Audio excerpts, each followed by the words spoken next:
técnica, hoje poderes administrativos. Uma aula mais técnica, que a gente vai precisar de mais detalhes para entender, e de suma importância, porque assim como princípios, é uma aula que vai nortear todo o resto da matéria. Poderes administrativos. Esse já é o primeiro slide ou tem um anterior? Acho que é, né? O primeiro aí.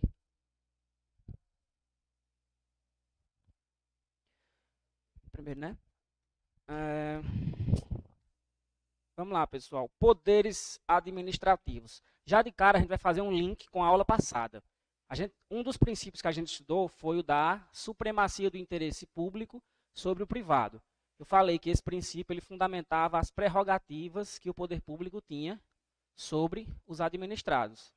Uma dessas prerrogativas são os poderes administrativos, que são, na verdade, a gente não pode enxergar esses poderes como privilégios da administração. A administração tem que usar esses poderes como instrumentos. Para quê? Para conseguir atingir a finalidade pública. O administrador público ele não pode simplesmente exercer um poder desse de acordo com as vontades dele. Ele tem que usar isso como um instrumento. Por isso que tem ali, ó, prerrogativas de agentes públicos, mas para atingir a finalidade do Estado. São poderes instrumentais. A diferença dos poderes administrativos para esses poderes estruturais. Os poderes estruturais são os 3 poderes lá: executivo, judiciário e legislativo. Ali são poderes estruturais do nosso Estado brasileiro. Aqui são instrumentos que a administração pública vai usar para atingir a finalidade pública. Pode passar aí. Se eu usar só esse cantinho aqui do quadro, tá certo? Se eu usar só esse cantinho aqui, tá? Ó.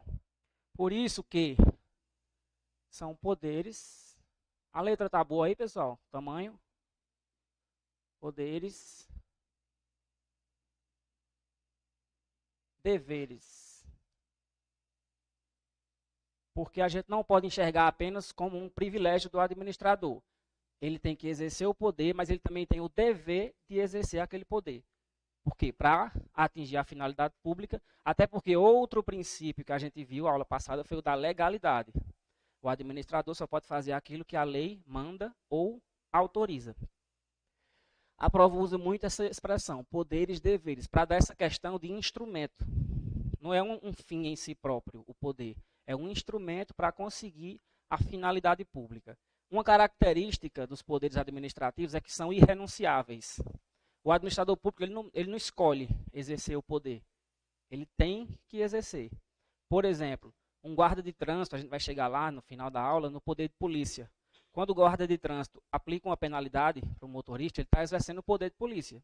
E ele não pode escolher se vai multar a pessoa ou não. Verificando a irregularidade, ele tem a obrigação, o dever de multar.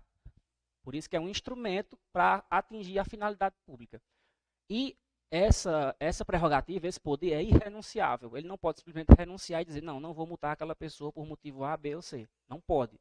Por isso que uma das características dos poderes administrativos é a irrenunciabilidade.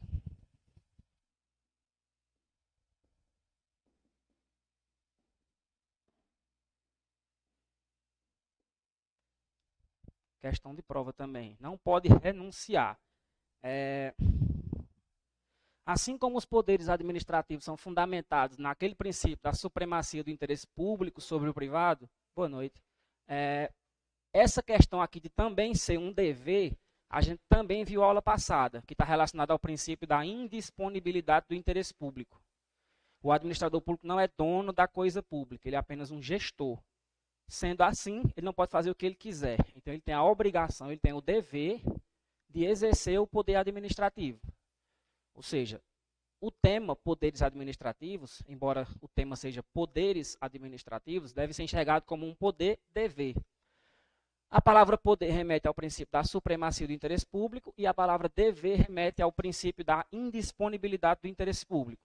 É tanto que, caso o agente de trânsito, do exemplo que eu dei, se ele se omitir,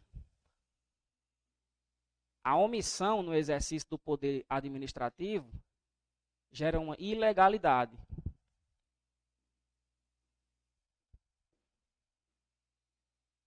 ele tem a obrigação de atuar quando a lei autorizar ou quando a lei determinar, certo? Os poderes são, depois de introduzir a matéria, vamos ver quais poderes nós vamos estudar hoje.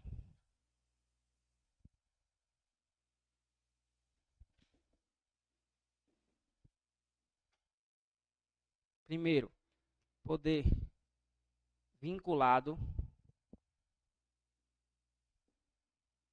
E a gente estuda ele ao lado do poder discricionário.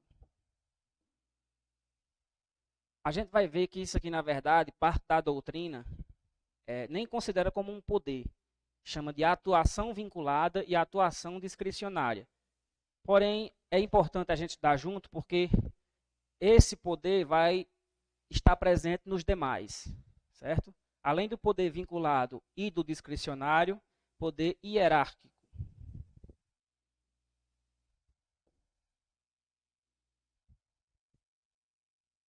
Poder hierárquico, poder disciplinar.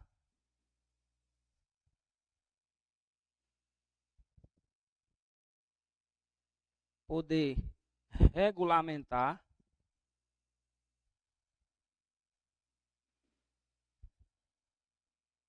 Também chamado de poder normativo. A gente vai ver essa questão desses dois nomes. E o que mais cai em prova, se vocês tiverem sem tempo de estudar essa matéria e quiserem estudar só um tema, estuda esse aqui. Mas vamos estudar todos, né? Se Deus quiser. Mas se acontecer, poder de polícia. É o que mais cai em prova disparado. Certo, pessoal? São esses 5 poderes que a gente vai estudar. Vamos ver cada um com os seus detalhes. Como eu falei, essa questão aqui do poder vinculado e do poder discricionário, acho que essa questão aqui dá para a gente resolver. Ó. É uma questão, todas as questões que eu trouxe hoje já são do CESP. Na aula passada eu trouxe algumas de outras bancas, porque não tinha definição ainda. Até expliquei que não é impedido vocês estudarem por outras bancas. Mas agora vamos focar só no CESP, para a gente ir pegando a manha da banca, ver como é que a banca aborda. Até porque o CESP, nesse assunto principalmente, ela tem uma posição em alguns temas que só ela adota. Se você for fazer uma questão de uma banca, vai dar um gabarito. Essa loucura mesmo. E se você for pegar acesso, já vai ser outro gabarito. Mas eu vou chamar a atenção na hora certa. Ó, a questão aí de 2017. Os poderes administrativos são facultados ao administrador, que pode ou não fazer-lhes uso, conforme critério subjetivo e as peculiaridades do caso concreto. Fica fácil quando a pessoa estuda, né? Errado. É um dever do administrador usar o poder. Ele não vai usar quando ele quiser. É um dever. Até porque, se quando for o caso dele agir, ele não agir, omissão gera ilegalidade. Certo? A doutrina também traz a questão dos deveres administrativos. Não é um assunto específico. É sempre visto na parte de poderes. É um autor específico que fala desses 3 deveres ali, ó.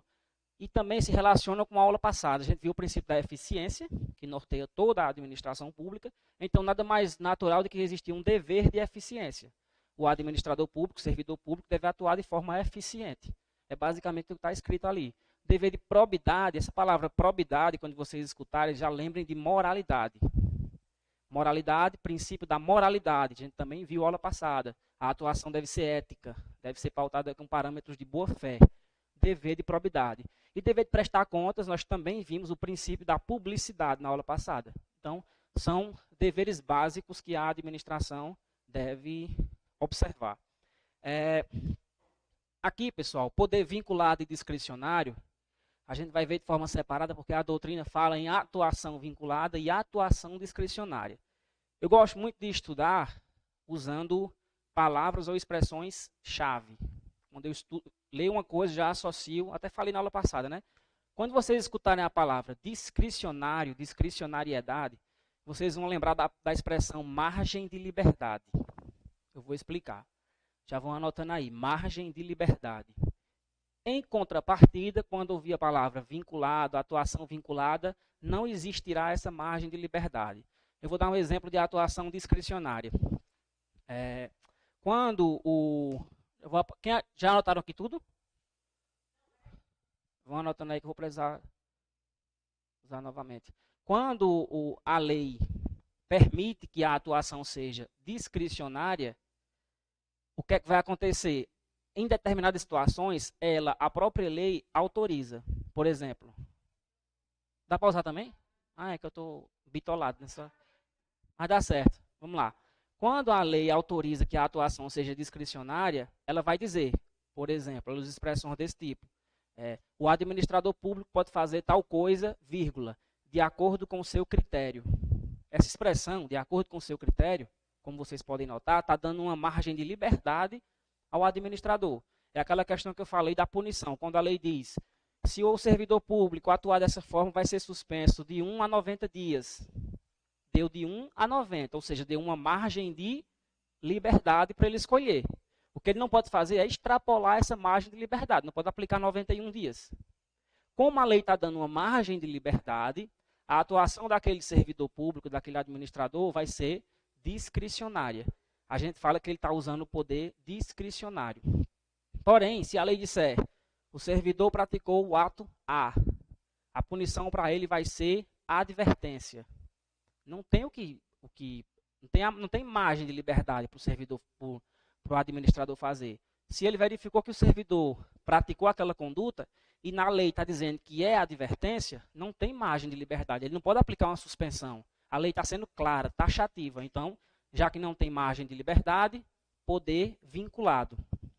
O jogo é esse, margem de liberdade, sem margem de liberdade. A questão é, quando a gente tem, nesse tópico aqui, quando a gente tem a discricionariedade,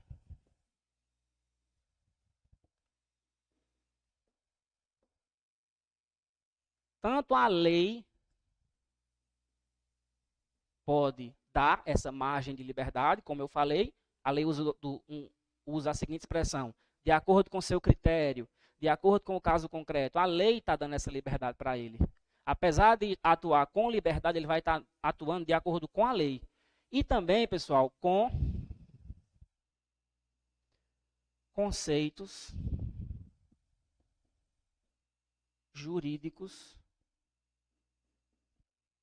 indeterminados. Como assim? Às vezes a lei usa de um termo que não tem como você definir ali na hora o que é. Por exemplo, na nossa lei, a lei 8.112, que se Deus quiser vai ser a lei de vocês, tem lá, servidor é punido quando praticar falta grave. Aí você está lendo ali a lei, falta grave. Sim, o que é falta grave? É xingar o chefe, é negar um benefício quando ele deveria ser concedido. Então, fica uma coisa indeterminada. É um conceito jurídico indeterminado. É o mesmo que, quando lá na Constituição ela diz que a casa é asilo inviolável, o termo casa é um termo indeterminado. É casa normal, que a gente conhece como essa casa que a gente mora, é um quarto de apartamento, um prédio, é um trailer, tem gente que mora num trailer. Tem gente que mora em hotel, tem gente que mora em motel. Ou seja, é um termo indeterminado. Como é um termo indeterminado, abre a margem de liberdade para o administrador atuar. Então, se eu cometer uma falta grave, o meu superior ele vai ter uma margem de liberdade para definir o que é essa falta grave. Logo, atuação discricionária. Se ele tem essa margem de atuação, essa margem de liberdade, é atuação discricionária. Pode decorrer tanto da lei, a lei vai dizer, de acordo com o caso concreto, de acordo com o seu critério, administrador público, ou, quando a lei não fala isso, mas ela usa conceito jurídico indeterminado, certo? Mas aí, muitas questões falam que essa discricionariedade é ilimitada. Está errado. Onde disser que isso aqui não tem limite, está errado. Por quê? Princípio da legalidade. O administrador só pode fazer o que está na lei. Então, embora ele tenha uma margem de liberdade, porque a atuação é discricionária, ele tem que obedecer à lei. Ele tem que obedecer outro princípio da aula passada, razoabilidade e proporcionalidade. A lei diz 1 a 90. Eu cometi uma falta considerada simples. Aí o administrador vem e aplica 90 dias. Não tem proporcionalidade. Uma coisa simples foi punida com uma punição grave. Então, embora ele tenha essa margem de liberdade aqui, conferida pela lei ou pelos conceitos jurídicos indeterminados, não é que ele pode fazer o que ele quiser. Tem que obedecer o que está na lei, tem que obedecer os princípios da administração pública. Por isso que a gente diferencia discricionariedade de arbitrariedade. A arbitrariedade é quando ele atua fora da lei. Arbitrariedade. Aqui é ilegal.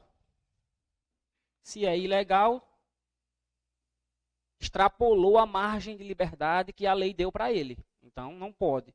Muitas questões falam isso, que essa discricionariedade ela não tem limites. Mas, como um todo, a administração pública tem a atuação limitada. A gente viu aula passada, princípio da legalidade. Só faz o que a lei manda ou autoriza. Certo? Ato arbitrário não pode, é ilegal. Pronto. Vista essa noção inicial aqui, de atuação vinculada e atuação discricionária, eu vou apagar para a gente começar a falar do primeiro poder propriamente dito, que é o poder hierárquico. Quem não tiver, se tiver alguma dificuldade para entender, pessoal, pode dizer, para aí um pouquinho, volta aí, não entendi essa parte, tranquilo, viu? É referente a esse primeiro tópico aqui, ó.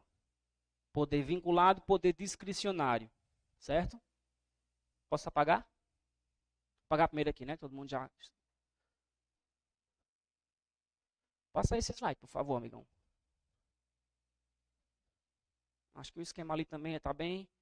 Ó, poder vinculado, única solução possível. Logo, não tem margem de liberdade. Poder discricionário. Essa palavra ali, mérito, é o que a gente chama de mérito administrativo, que é justamente a margem de liberdade. O administrador público vai atuar de acordo com a sua conveniência e a sua oportunidade. A gente chama tecnicamente de mérito administrativo. Então, ouviu a palavra mérito ou mérito administrativo, já lembra, margem de liberdade. As duas são com M, de Maria. Mérito, margem. Poder discricionário. Aí é uma questão de palavras-chave que eu falei para vocês. Ó. Poder vinculado, única solução viável. Já lembra disso. Poder discricionário, mérito ou margem de liberdade. Poder hierárquico, que a gente vai estudar agora. Dar ordens ou fiscalizar. Vocês vão entender daqui a pouco. Assim como disciplinar, regulamentar e de polícia. Sempre tem uma expressão ou uma palavra-chave. Pode passar. Vou apagar aqui, para a gente começar a falar do poder hierárquico. Aí também é sobre a atuação, ó, vinculado. Se o poder é vinculado, vai gerar atos vinculados. Quando ele diz que todos os elementos do ato estão na lei, significa que não tem margem de liberdade. Está tudo escrito na lei. Como eu falei para vocês, a lei diz que praticar aquele ato gera uma advertência. Não tem o que pensar, está tudo na lei. Não tem margem para oportunidade e conveniência. Não tem espaço para mérito administrativo. É um dever, ele tem que fazer o que a lei manda. Não tem margem, é um dever. Já na atuação discricionária, vai gerar atos discricionários, ó a palavrinha mérito, margem de liberdade, de acordo com a conveniência e oportunidade. Liberdade, como eu falei, limitada. Não é que ele tem essa margem que ele pode fazer o que ele quiser. Quem vai trazer esse limite? A lei, a competência. Eu não posso atuar, fazer uma coisa para a qual eu não sou competente. Então, a competência acaba sendo um limite também. Princípio da razoabilidade e proporcionalidade, eu falei também. E controle judicial, que é o quê? Caso ele exceda o limite legal, ou seja, ele pratica um ato arbitrário, como eu escrevi aqui, cabe tranquilamente uma ação judicial para controlar aquele ato. Epa, aquele ato ali, embora tenha a aparência de discricionário, ele excedeu a lei, então, controle judicial, certo? Uma questão aí também do CESP, determinada norma jurídica dispôs sobre a prática de ato administrativo sob a forma de decreto. Deixa eu ver se já tem... beleza. E permitiu ao agente competente que escolhesse, a palavra escolher, margem de liberdade, mas vamos continuar, a melhor solução considerando as peculiaridades do caso concreto. Ó, pessoal, ali já tá dando a dica. Se permitiu que o agente competente escolhesse a melhor solução, está dando uma margem de liberdade. provavelmente a questão vai falar do ato discricionário. O ato que vem a ser praticado em razão da liberdade na valoração dos motivos e da escolha do objeto será considerado um ato discricionário. É tranquilo. Se a atuação dele é pautada numa margem de liberdade, numa liberdade de valoração, que é você poder escolher, dentre algumas opções, a atuação é discricionária. Se a atuação é discricionária, o ato que vai surgir daquela atuação é um ato discricionário. Certo? Entenderam porque a questão está certa? Beleza. Passa aí, por favor, para ver se tem mais alguma coisa. Pronto, aí já são exceções, mas primeiro vamos ver o poder, né, hierárquico. Pode deixar nessa tela aí.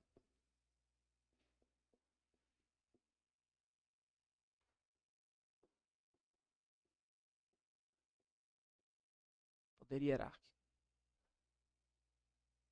Naquele esquema passado, vocês viram lá que a palavra-chave, a expressão-chave para estudar esse poder é dar ordens / fiscalizar. Eu quero que vocês pensem, quando a gente falar de poder hierárquico, imaginem a seguinte situação.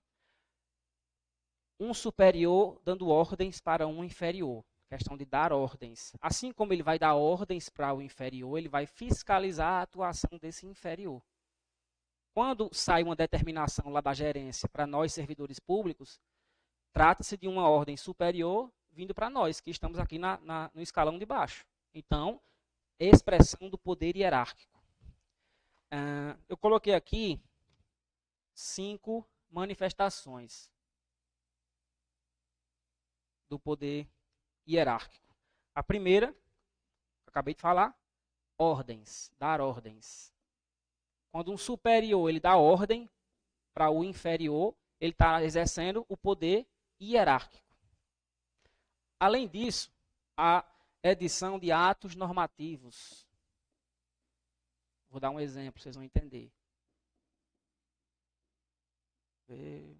Para subordinados. Quando eu para subordinados, se você está vendo que tem a questão de subordinação, já tem uma questão de hierarquia envolvida. Então, você já raciocina poder hierárquico. O poder hierárquico vai ser sempre assim, alguém de cima dando ordens para alguém de baixo. Então, se tem uma subordinação, tem alguém em cima mandando em alguém de baixo, poder hierárquico. Fiscalização. O superior vai fiscalizar se o seu subordinado está atuando conforme as suas obrigações, né?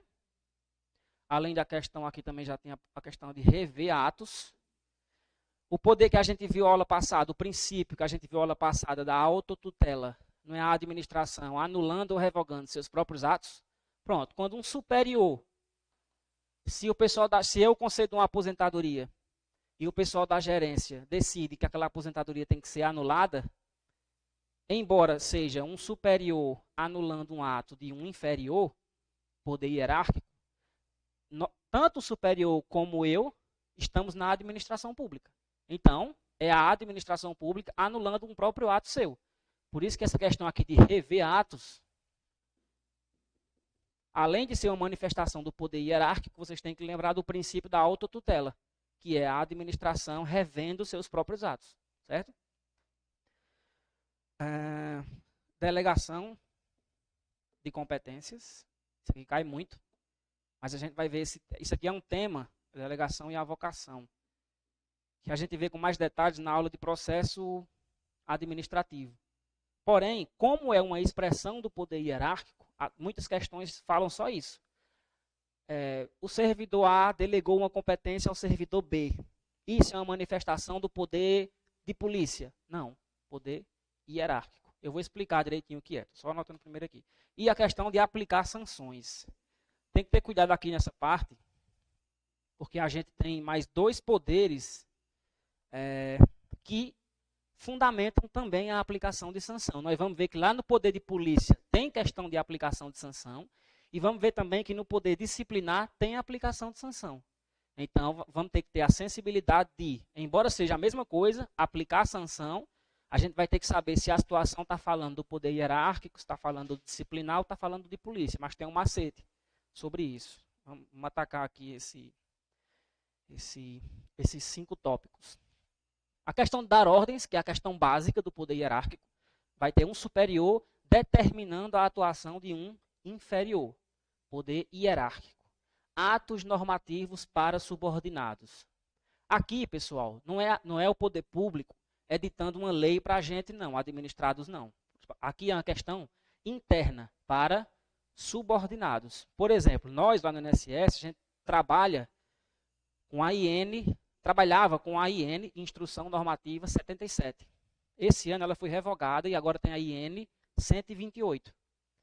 Isso nada mais foi do que o INSS exercendo o poder hierárquico e determinando servidores, analisem os processos agora com base nesse ato normativo, chamado de IN, Instrução Normativa 128. Ou seja, quando a administração pública edita um ato normativo, mas para subordinados, é poder hierárquico. Na verdade, ela também está dando uma ordem, só que ela está dando uma ordem através de um ato normativo, certo? Então, lembrem, vocês podem até anotar, exemplo, IN 128, que é o que vocês vão trabalhar lá no INSS, se Deus quiser. Fiscalização. Já falei também que é uma questão de aplicação interna. Isso aqui, por que é uma questão de aplicação interna? Porque a administração ela não está se direcionando às pessoas comuns. Né? Ela não está se direcionando a todo mundo. Ela está se direcionando apenas aos servidores públicos, para os subordinados. Por isso que diz que o poder hierárquico ele é interno. Porque quando a administração pública exerce o poder hierárquico, ela está olhando para dentro de casa. Ela está, ó servidor, atua dessa forma. Ó servidor, você está fazendo errado. Ó servidor, eu vou rever esse ato seu. Ela não está se direcionando para as pessoas normais. Né? Por isso que diz que é um poder interno, certo? A questão de fiscalização e revisão de atos, princípio da autotutela. A administração vai fiscalizar se aquela aposentadoria que eu estou concedendo está ok. Se tiver errado, ela vai rever, exercendo o poder hierárquico. Por quê? É um superior revendo o ato de um inferior. O que também fundamenta isso aqui, que a gente viu lá passada, princípio da autotutela. A administração pública revende seus próprios atos. Certo? A questão da delegação e da avocação, pessoal, quando fala delegação, é alguém que tinha uma competência, por exemplo, eu tenho a responsabilidade de dar aula aqui para vocês, certo? E eu deleguei essa competência para um amigo meu. Vai lá e dá aquela aula, que hoje eu não posso, enfim. Eu deleguei uma competência minha. Isso acontece muitas vezes na administração. Um servidor público pode delegar uma responsabilidade sua para outro.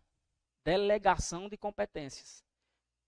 A avocação seria um superior dizendo, ei, para aí, subordinado, eu faço isso. Ele vai avocar a competência de quem está de baixo para ele mesmo fazer. Uma diferença básica desses dois é que aqui eu posso delegar tanto para cima, tanto para um superior, como para um inferior. Eu posso dizer, meu chefe, faz isso aqui. Subordinado, faz isso aqui. A avocação não.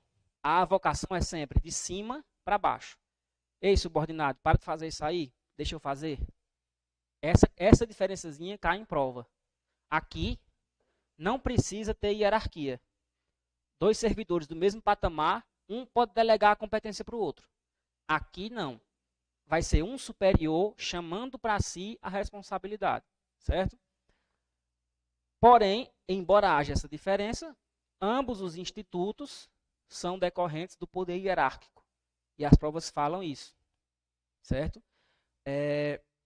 Uma coisa que a gente vai ver também lá na aula da Lei de Processo Administrativo, sobre delegação, são os atos indelegáveis.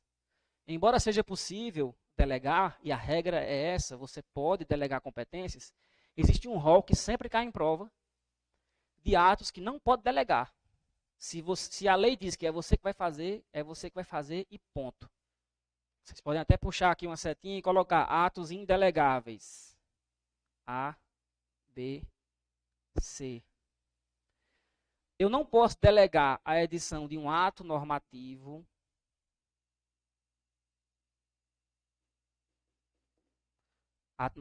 lembra da IN 128.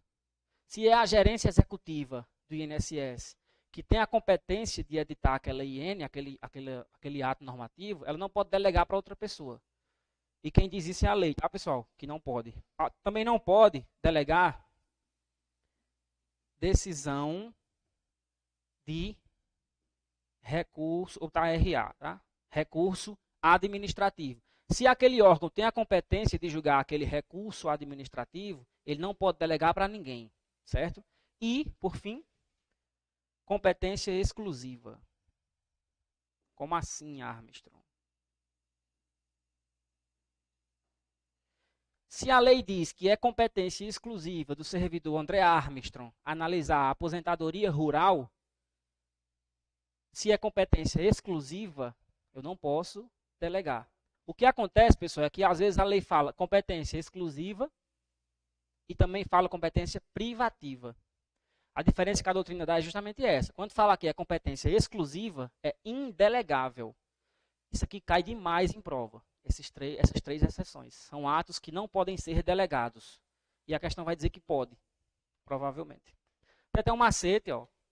Cenoura. Cenoura.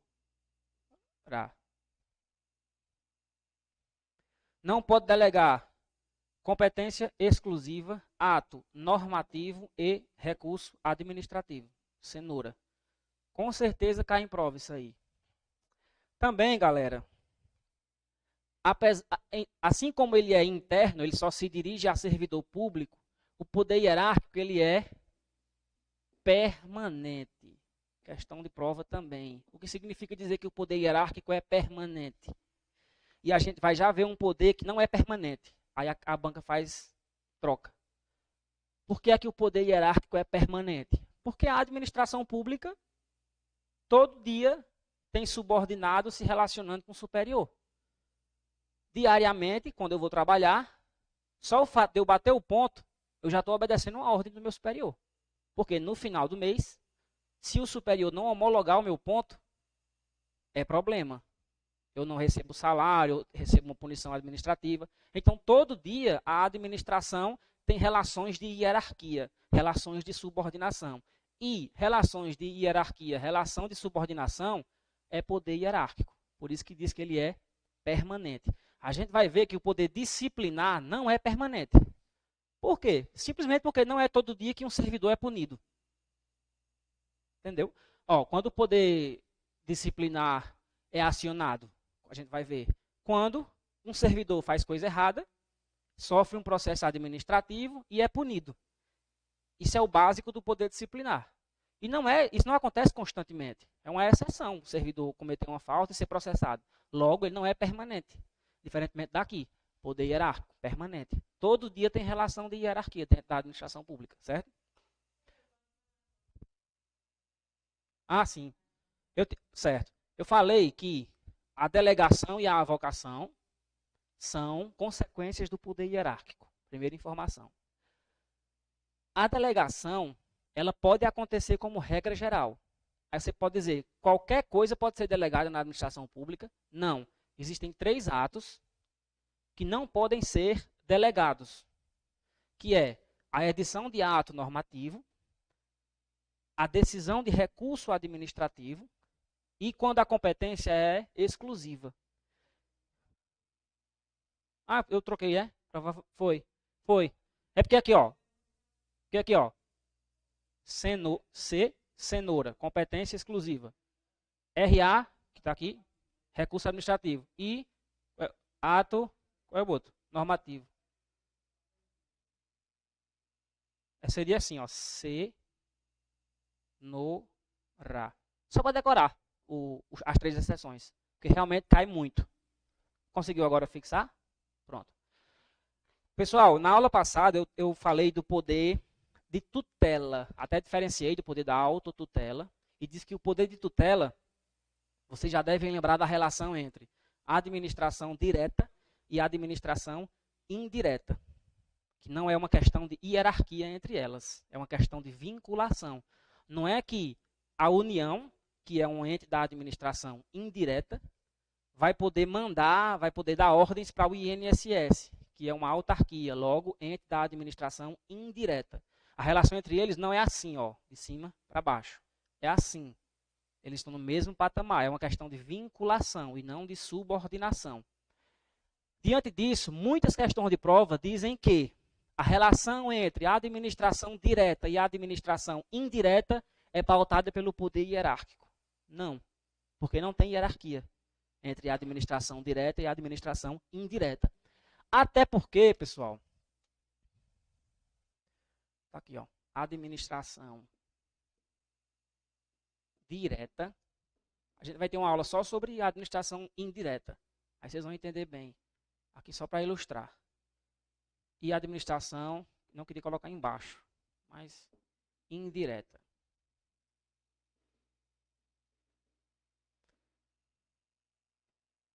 Entre elas não há hierarquia. Não é que a direta vai mandar na indireta. O que acontece é que a indireta tem que obedecer à lei. E a administração direta vai verificar isso. Vamos ver se o INSS está cumprindo a lei. Não é que a administração direta vai dizer, INSS, você agora vai atuar dessa forma. Não, o INSS vai atuar como a lei determina. Então, muitas questões dizem que essa relação aqui é pautada pelo poder hierárquico. Não. É pautada pelo princípio da tutela. Certo?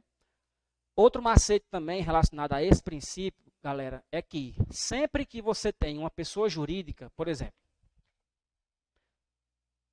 INSS. O INSS ele é uma autarquia federal. Logo, o INSS faz parte da administração indireta. Ele é uma pessoa jurídica. É uma pessoa jurídica, é um só. Dentro do INSS tem vários órgãos.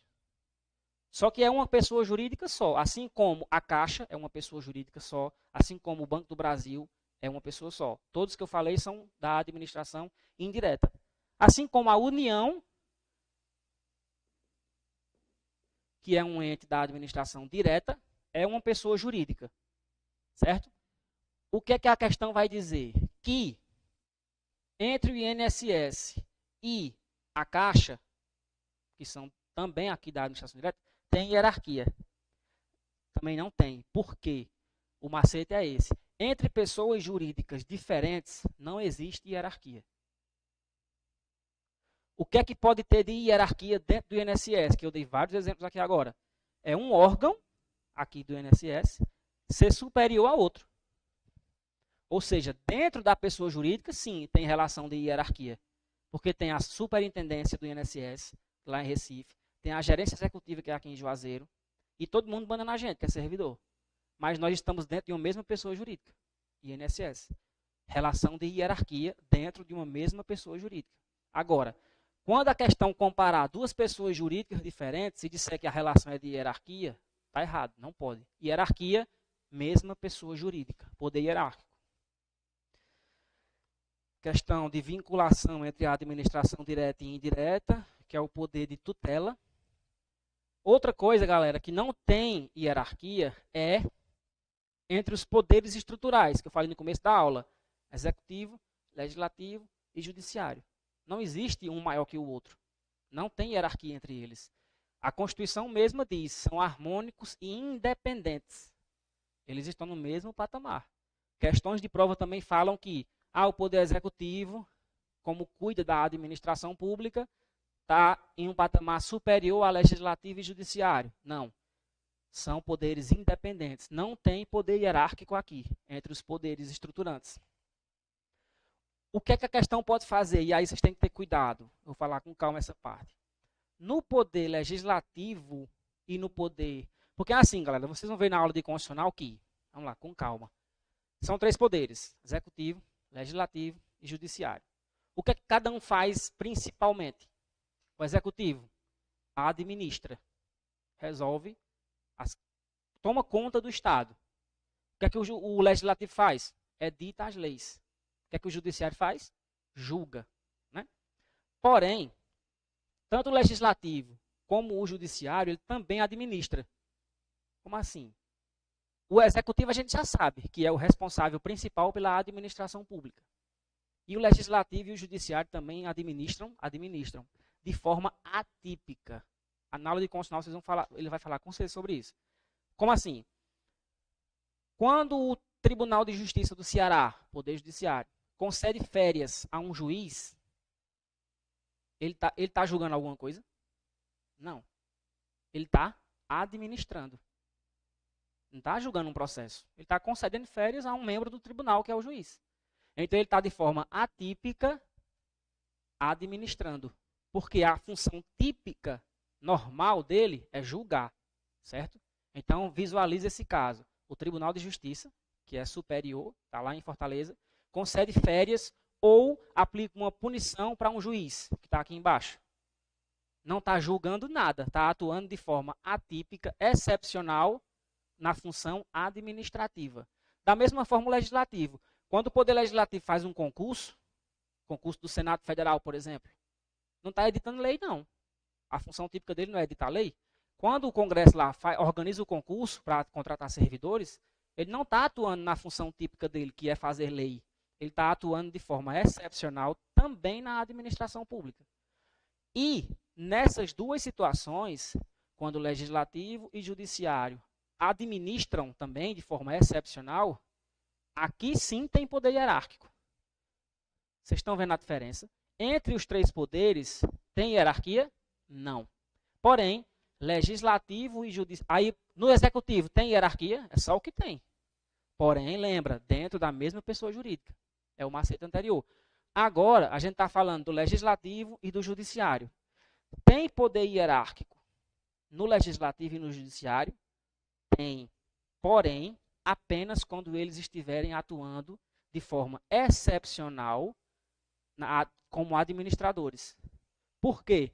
Porque o TJ, o Tribunal de Justiça, não pode dizer, juiz, julgue esse caso desse jeito. Porque na função típica, que é julgar, não tem hierarquia. O juiz é independente. Agora, quando o tribunal aplica uma penalidade ao juiz, que recebeu propina, por exemplo, ele não está atuando na função típica, está atuando na função administrativa. Se é a função administrativa, o tema da aula é poder administrativo, então tem poder hierárquico. Quando o juiz lá, quando o tribunal emite um ato normativo dizendo que o auxílio moradia do juiz agora vai ser tantos mil, ele não está julgando ninguém. Ele está editando um ato interno para um subordinado seu. Ato normativo para subordinado. Logo, poder hierárquico. Questão do CESP. Não sei se eu anotei, mas tem essa questão. O CESP já falou isso. No poder legislativo, na função administrativa, que atua de forma excepcional, existe hierarquia? Era mais ou menos isso. Correto, existe. Porque ele deixou bem claro, na função administrativa. Se dissesse só assim, no poder legislativo, e ficasse calado, tem hierarquia, você tem que marcar errado. Ele tem que dizer, quando está atuando na função administrativa. Deu para entender essa diferençazinha? Eu acho que eu coloquei a questão aí também. Exceções ao princípio da hierarquia. Eu falei que o poder hierárquico, ele basicamente se resume aqui, ó, dar ordens. Porém, não é toda ordem que o servidor precisa obedecer. Porque senão o chefe vai chegar e vai dizer, vá lá fora e mata o vigia.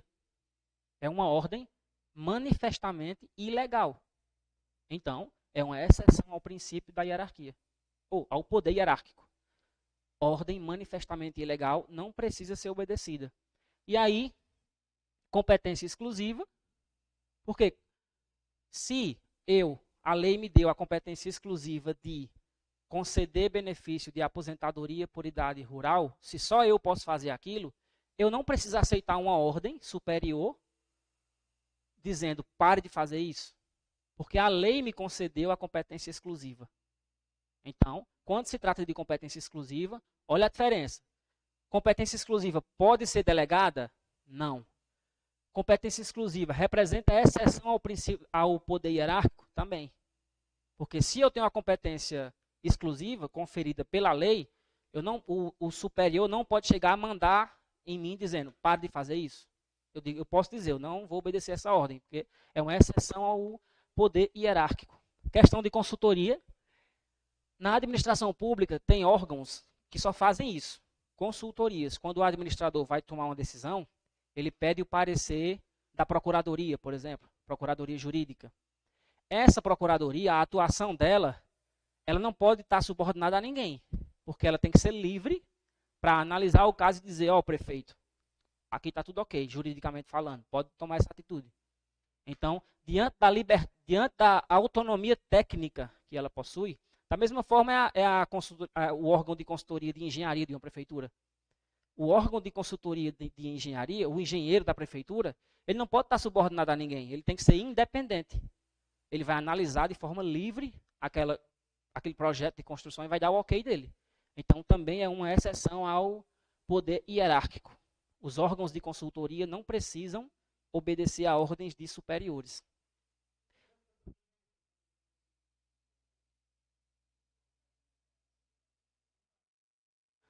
Também. Se na lei tiver lá que é uma competência exclusiva dele, é mais uma proteção que ele tem para não obedecer à ordem. Agora, não precisa ser uma competência exclusiva. Se aquele órgão for caracterizado como um órgão de consultoria jurídica, de um órgão de consultoria técnica, ele já está protegido. Da mesma forma, um órgão especializado. Por exemplo, o Tribunal de Contas da União, que é um órgão responsável por fiscalizar as contas públicas. Ele não pode receber ordem de ninguém. Senão o presidente ia fazer o que queria. Ia dar ordens e ele não ia analisar a situação, tecnicamente falando. Ia estar recebendo ordem de alguém. Então é questão de autonomia. Se eu tenho uma competência exclusiva dada pela lei, eu sou autônomo para agir, eu sou independente. Se eu faço parte de um órgão de consultoria, da mesma forma. E se eu faço parte de um órgão especializado, também. Lembra do exemplo aqui do órgão especializado do TCU. Aqui você pode lembrar de um engenheiro, de uma prefeitura ou de um corpo de engenheiros. E aqui você pode ver, aqui essa questão de competência exclusiva, geralmente a lei que diz. É competência exclusiva do servidor do INSS fazer isso e aquilo. Então, não pode vir uma ordem superior dizendo o contrário, já que a lei que está dizendo é competência exclusiva. Já era. Pode passar esse slide. Aqui é um resumo sobre delegação e avocação, certo? Questão da cenoura lá, ó, que nem tudo pode ser delegado, exceções à delegação. Também falei que é com ou sem hierarquia.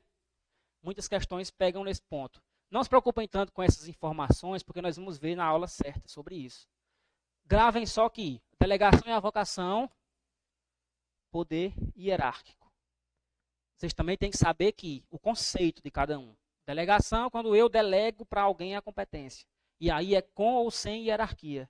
Porque eu posso delegar tanto para quem está no mesmo nível que eu, como para quem está embaixo. Lá na avocação, ó, tem sempre hierarquia. Porque vai ser sempre um superior avocando a competência de quem está embaixo. Ou seja, é sempre de cima para baixo. Tá lá, ó, superior atrai para si a competência do subordinado. Por que é que tem lá a vocação, exceção? Porque olhem como é sutil a diferença. Em regra, a gente pode delegar. Quais são as exceções? Cenoura. Porém, a avocação, ela já é a exceção. Só pode avocar quando a lei disser que pode, de forma excepcional. Então, aqui, geralmente pode, só não pode naqueles casos. Aqui, só pode de forma excepcional. As questões falam que a avocação ela pode se dar de forma ordinária, de forma corriqueira. Não, é de forma excepcional, é uma exceção. Beleza? Pode passar esse slide. E a gente vai mudar. Esse é um resumo aí de poder hierárquico. Ó. Editar ato normativo.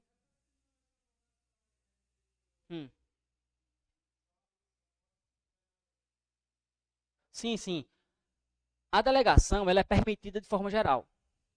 Ou seja, se você vê uma situação aqui, vou dizer, será que isso pode ser delegado? Só não pode se tiver aqui, ó. Pronto. A avocação, em regra, ela não pode ser feita.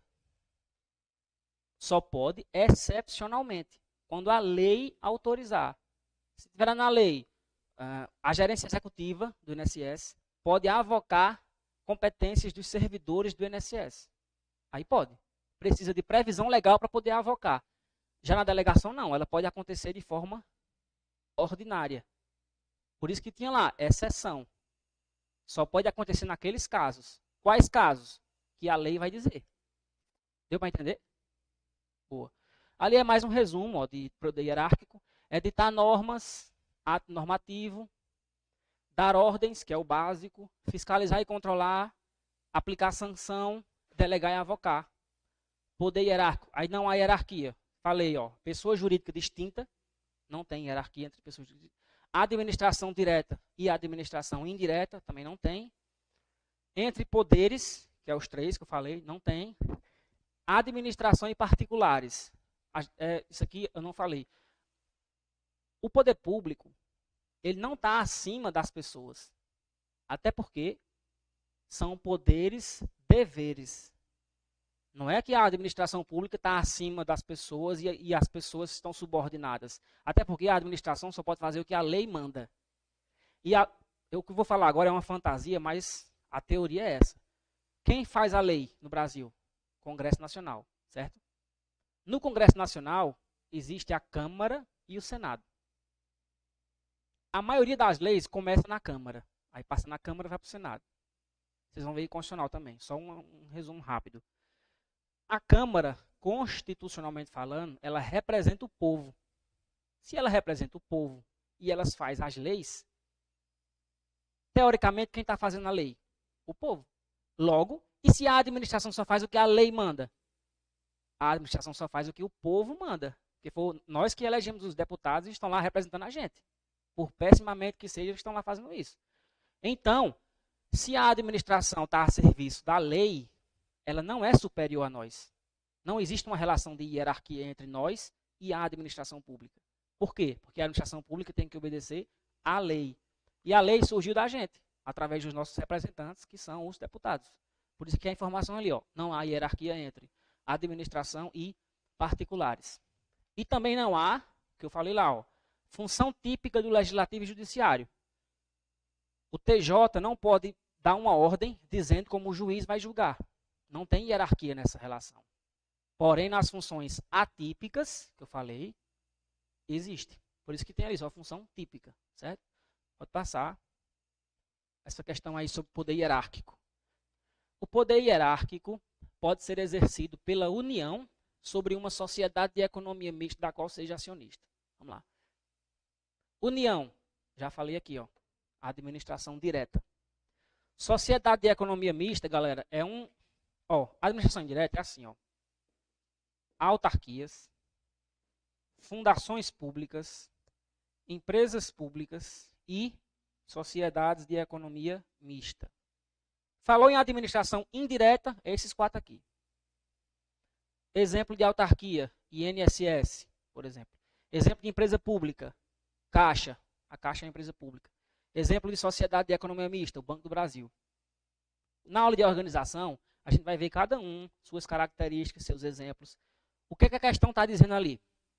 O poder hierárquico pode ser exercido pela União, ADM direta, sobre uma sociedade de economia mista. Pode? Vamos lá, calma. Você vai entender. Porque, ó, o poder hierárquico, eu falei aqui que não existia hierarquia entre ADM direta e ADM indireta. O que existe entre elas é uma vinculação. A gente viu na aula passada. Qual é o princípio que fundamenta essa relação? Princípio da tutela. Não existe hierarquia entre a administração direta e a administração indireta. A questão está dizendo só isso. Só que ao invés de usar o termo ADM direta e ADM indireta, ela está usando exemplos. Porque aqui na ADM direta, você tem, além da União, tem estados, municípios e DF. Então, entre essa galera e essa galera, não tem hierarquia. A questão só fez isso, pegou um exemplo de cada. União, ADM direta. Sociedade de economia mista, ADM indireta. O poder hierárquico pode ser exercido pela União sobre uma sociedade de economia mista? Não. Beleza? Na aula de organização, isso aqui vai ficar bem claro para vocês. A administração direta já vai estar automático. União, DF, estados e municípios. Indireta, autarquia, fundação, empresa pública, sociedade de economia mista. A questão só usou um exemplo de cada, mas a informação principal é Entre ADM direta e indireta, não tem hierarquia. Posso apagar? Municípios. DF. Posso apagar aqui, galera? A gente vai falar agora do princípio do poder disciplinar. Eu programei para terminar esse conteúdo hoje. Porém, se não der, porque o poder de polícia é o mais importante. E eu não quero estudar ele correndo. Na verdade, a gente não vai estudar nenhum correndo, né? Porque não pode. Mas eu quero ver o poder de polícia com bastante calma. Então, se caso a gente chegue na hora, que é 9 horas, né, o horário, e não ter terminado, não tem problema. A gente continua na próxima aula o assunto. Porque, galera, ó, essas questões aqui, ADM direta, indireta. Se eu falar rápido, ó, eu falei aqui, ele demorou para perceber ali a mesma informação que eu tinha dado, mas só porque colocou já um ente da ADM indireta, já deu uma... É normal, porque a gente não viu ainda o assunto. Por isso que eu tenho que parar e explicar, ó, ADM direta é isso, ADM indireta é isso. Por isso que pode ser que a gente não termine hoje. Mas eu acho que se a gente chegar até o poder regulamentar, já está ótimo. Porque fica faltando só o de polícia. Aí a gente vem de polícia no começo da próxima aula, aí fica top. Porque o de polícia é o mais importante. Poder disciplinar agora.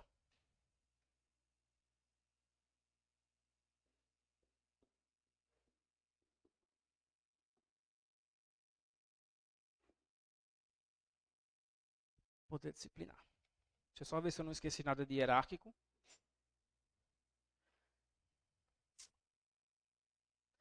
Anotem aí no material. É outro assunto que a gente vai ver depois. Mas eu acho importante já dizer para ficar já com a informaçãozinha encaixada aí. Atos ordinatórios. Aonde a gente vai ver esse assunto? Quando a aula for atos administrativos. Porém, vocês já devem saber que qual poder fundamenta a existência do chamado ato ordinatório? Poder hierárquico. Mas o que é um ato ordinatório? A gente vai ver na aula de ato administrativo. Mas já coloca aí, puxa uma setinha e coloca atos ordinatórios. Olha o nome, ordinatório, ordem. Já lembra de poder hierárquico, beleza? Falei tudo aqui. Se tiver mais alguma questão, a gente lapida aí o resto. Primeira informação que eu quero dar do poder disciplinar, eu já dei. Eu disse que o poder hierárquico é permanente. Por quê? Porque todo dia tem relação de hierarquia na administração pública. Lembra do servidor todo dia lá tendo que bater o ponto. Se todo dia tem que bater o ponto, ele está obedecendo a ordem do seu superior. Todo dia chega no horário. Então, todo dia tem relação de hierarquia, poder permanente, hierárquico. Então, primeira informação, poder não permanente. Por quê? O que diz o poder disciplinar, galera, basicamente? É o poder que a administração pública tem de punir o servidor público. Sempre que um servidor público faz uma conduta ilícita, toma uma atitude ilícita, a administração pública vai investigar através de um processo administrativo, que também não é só chegar e punir, conferindo a ele ampla defesa e contraditório, e aí pune. O que fundamenta tudo isso? É o poder de polícia? É o poder regulamentar? Não, é o poder disciplinar. O X da questão aqui desse poder disciplinar é esse, ó. O poder disciplinar ele se aplica a servidor público, que é esse exemplo que eu dei. A administração vai punir o seu servidor público. No caso eu concedo uma aposentadoria errada, a gerência executiva vai instaurar um procedimento para me punir. Ou seja, é a administração pública punindo o servidor. Mas também, galera, existe poder disciplinar quando você tem particular com vínculo especial com o poder público. Um exemplo vocês vão entender de cara. Quando a diretora de uma escola pública aplica uma penalidade ao aluno, por exemplo, uma suspensão, fez lá uma danação, vai receber suspensão, 2 dias. Não é ela vai dizer de boca, ela tem que escrever um laudo explicando o que ele fez e dizendo a punição para mandar para os pais. Temos a administração pública, afinal de contas é uma escola pública, punindo um particular com um vínculo especial com o poder público. Qual é o vínculo especial? Ele é aluno de uma escola pública. Vou dar outro exemplo de particular com vínculo especial. Eu sou dono de uma empresa, ganho uma licitação, e fiz um contrato com a administração pública para fazer um asfalto de uma rua. Eu sou um particular que estou mantendo um vínculo especial com a administração pública. Que vínculo é esse? O contrato que eu assinei com a administração pública. Da mesma forma que a criança lá era aluna de uma escola pública, o vínculo era esse, o meu vínculo é contrato administrativo. Outro exemplo, um detento. Beleza, o cara cometeu um crime, a justiça puniu, tem nada a ver com o direito administrativo, direito penal. Porém, lá dentro, ele tem um mau comportamento, briga, arruma confusão. A administração pública, que gere aquele presídio, pode aplicar uma penalidade a ele, solitária. Tem nada a ver com o direito penal isso. Até porque o crime ele já cometeu, já está pagando a pena. Quando ele é punido com a solitária, nada mais é do que a administração pública punindo um particular com vínculo especial. Qual é o vínculo especial? Ele está detento numa instituição pública, numa cadeia pública. Então, galera, o poder disciplinar se aplica só para servidor público?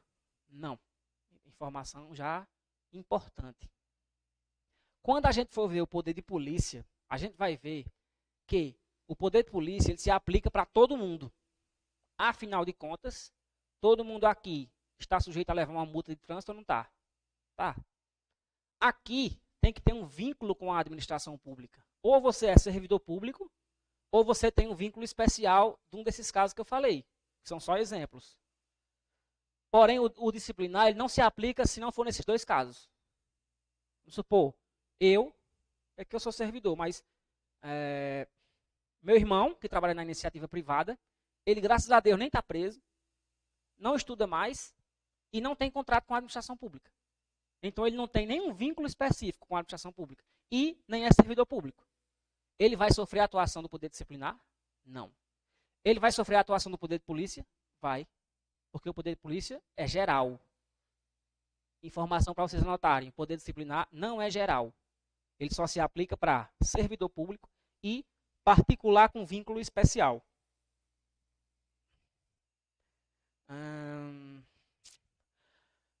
Como eu falei dessa questão de punir, vamos voltar um pouco e vamos ver a questão da punição do Estado como um todo.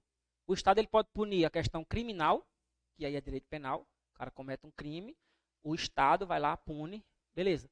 Outra questão de punição é o poder de polícia, que eu já exemplifiquei, que é genérico. E a terceira hipótese de punir é o poder disciplinar, que é esse que a gente vai estudar agora. Então, para não confundir as três esferas, uma coisa é a esfera criminal, outra coisa é a esfera do poder de polícia, outra coisa é a esfera do poder disciplinar. As questões adoram fazer essa confusão. Por quê? Porque tanto o poder disciplinar como o de polícia pune, mas pune pessoas diferentes. Aqui, só nesses dois casos. No poder de polícia, todo mundo está sujeito a uma punição do poder de polícia. Beleza? Aí os três exemplos. Detento, contrato administrativo e aluno de escola pública. Eu disse no começo da aula que aquela questão de atuação vinculada e atuação discricionária ela vai estar presente nos demais poderes. Vou dar um exemplo aqui agora. Que eu até já falei, mas agora eu vou dar com essa perspectiva de poder disciplinar. A gerência verificou que eu, vou voltar naquele exemplo, pratiquei uma conduta e essa conduta é punida, de acordo com a lei, com 1 a 90 dias. Eu vou perguntar agora a vocês. A administração pública, ela tem a opção de não me punir? Não, ela é obrigada. Por quê? Princípio da legalidade. Já que a lei está dizendo que tem que punir, pune. Ou seja, tem margem de liberdade entre punir ou não punir? Não. Se não tem margem de liberdade, qual é a atuação? Vinculada ou discricionária? Vinculada. Já que não tem a margem de liberdade, não tem discricionariedade. Logo, vinculado. A administração está vinculada àquela questão. Tem que punir. Porém, ao mesmo tempo em que ela tem que punir, logo, atuação vinculada, ela tem a margem de escolha entre 1 e 90 dias. Se tem margem de escolha, atuação discricionária. Então, é possível que, no poder disciplinar, quando a administração vai punir o servidor, exista a atuação vinculada e atuação discricionária. A questão gosta de dizer que o poder disciplinar é só um ou só outro. Mas não. O Pode ter um, pode ter outro. Vocês estão entendendo essa questão?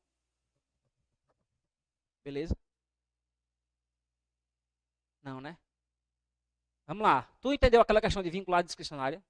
Vinculada, não tem escolha, faz o que a lei manda. Discricionária, tem margem. Quando o servidor comete um ato ilícito, a administração tem que punir, que a lei manda. Logo, se tem que punir, não tem escolha, atuação vinculada. Porém, a lei deu uma margem de liberdade no que se refere à quantidade da punição, 1 a 90 dias. Se deu a liberdade, também nesse caso, atuação discricionária. Logo, exatos, ou seja, o poder disciplinar tem tanto uma como a outra, certo? A informação é essa. Eu também falei aqui que quando o servidor pratica um ato ilícito, não é só a administração chegar e dizer, ó, está suspenso, pode ir para casa. Não. Existe um processo administrativo para apurar o que foi que ele fez, para ele se defender, e aí volta na aula passada, princípio da ampla defesa e contraditório. Por isso, na aula passada, eu não falei de todos os princípios, porque alguns são muito específicos. Aqui, ampla defesa e contraditório se relaciona com esse poder disciplinar, porque quando ele vai ser punido, ele tem que ter a oportunidade de se defender. Logo, princípio da ampla defesa e contraditório. É o que fundamenta o fato dele poder se defender. Outro princípio é o devido processo legal. A lei, assim como ela determina a punição, ela determina o processo que vai seguir. Primeiro o servidor vai ser ouvido, depois vai ser ouvida a administração, depois vão ser ouvidas testemunhas. Ou seja, isso é a lei dizendo como ele vai ser processado. Devido processo. Princípio do devido processo legal. Também está aqui no princípio no poder disciplinar. Por isso, aí tem uma questão do CESP, inclusive, que diz que na administração pública é admitida o instituto da verdade sabida. O que significa isso? Seria você punir um servidor com base simplesmente no que você acha que aconteceu. Eu sei que é verdade, verdade sabida. Não, você tem que apurar o que aconteceu, provar o que aconteceu e aí punir. Então, toda questão que falar de verdade sabida, verdade absoluta, não existe isso na administração pública. Tem que ter o devido processo legal, certo? Eu coloquei aqui, o STJ, que é o Superior Tribunal de Justiça, nas suas decisões, em constitucional vocês vão ver isso. Algumas decisões, tanto do Supremo Tribunal Federal, que é o STF, como do STJ, que é o Superior Tribunal de Justiça, algumas decisões desses tribunais, como são tribunais de alto escalão, servem de parâmetro para o resto da administração pública. E o STJ, num caso concreto lá, julgando um determinado caso, cujo tema era poder disciplinar, provavelmente um servidor que foi punido, foi recorrendo da punição e chegou no STJ. Lá o STJ afirmou a seguinte tese: no poder disciplinar não tem discricionariedade. Oxente, Armstrong, mas tu acabou de dizer que tem atuação vinculada e atuação discricionária. A doutrina diz isso. Porém, se a questão de vocês é chato mesmo, pessoal, tem que ter cuidado. São duas informações totalmente diferentes, mas que vocês têm que ter as duas. Se a questão falasse pura e simplesmente poder disciplinar tem atuação vinculada e discricionária, tá certo. Se a questão disser, segundo o entendimento do STJ, no poder disciplinar é uma merda. Não existe discricionariedade, tá certo também. Ou seja, se a questão falar especificamente do STJ, do que o STJ acha, não tem discricionariedade. Existe todo um fundamento para o STJ ter essa opinião. Só não vou falar aqui que a gente vai perder muito tempo. Mas a informação é essa. Como regra tem vinculado e discricionário aqui. Mas o STJ entende que discricionário não existe aqui, é só vinculado. Ele acha que aquela questão do 1 ao 90 não é discricionário. É basicamente isso. Então, só colocar aí, STJ, não tem discricionariedade no poder disciplinar. Porque quando vocês estiverem em casa estudando, se encontrar essa questão, já vai ter a informação certa. Ó, a questão aqui de 2018 sobre isso. Vamos ver o que é que fala. O poder disciplinar vincula-se ao poder hierárquico. Já vou parar. Por que a questão está dizendo que se vincula ao poder hierárquico? Galera, é natural isso aqui. Não tem como eu ser punido por um servidor da mesma hierarquia que eu. Eu comecei lá em Mauriti. Lá eu e mais 4. Caso eu cometa algum ilícito, não é não são os meus colegas de trabalho lá que vão me punir. Por quê? Porque eles estão na mesma hierarquia que eu, não faz sentido.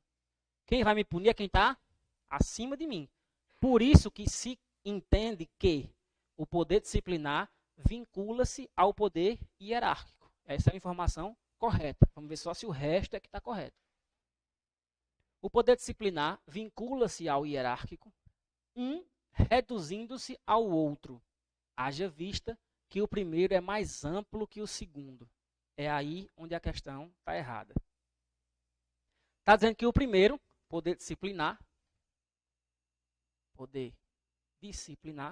está dizendo que ele é mais amplo, é maior que o poder hierárquico.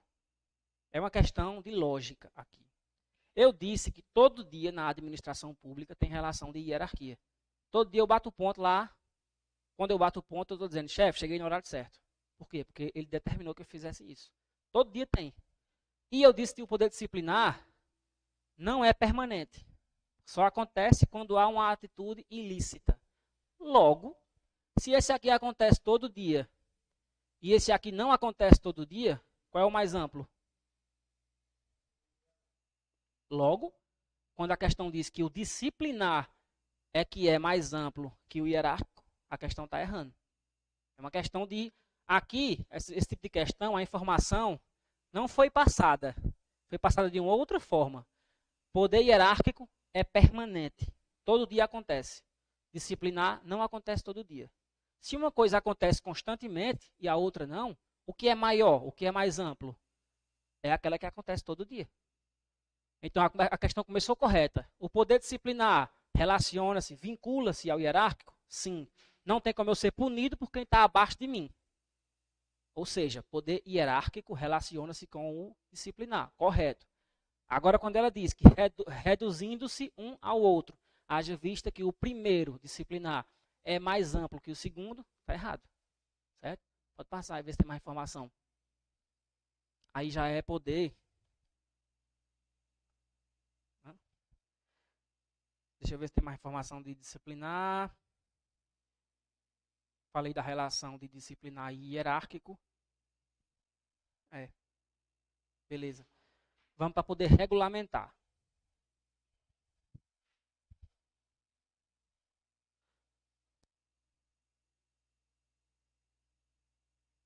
Tem como tu voltar a alguns, só para eu mostrar aqui um. Acho que é lá no primeiro ou segundo slide. Por favor. Vai lá, volta. Aí, não, esse é aquele lá. Aí, ó. São as palavras-chave que eu falei para você identificar cada poder. Claro que dentro de cada poder vão ter informações menores. Mas se vocês fixarem esse quadro, vocês já vão separar um do outro. Ó, vinculado, não tem margem de liberdade. Tem uma única solução viável. Discricionário, mérito, começa com M, de margem de liberdade, perfeito. Hierárquico, a gente acabou de ver, dar ordens, fiscalizar. Disciplinar, aplicar sanções internas. Quando ele destaca ali internas, é para dizer que só se aplica naqueles dois casos que a gente acabou de ver. Servidor e particular com vínculo especial. E agora o regulamentar, qual é a palavra-chave? É editar normas. E o de polícia, condicionar direitos. Mas a gente vai chegar lá. Aí pode voltar lá para aquele que estava, por favor.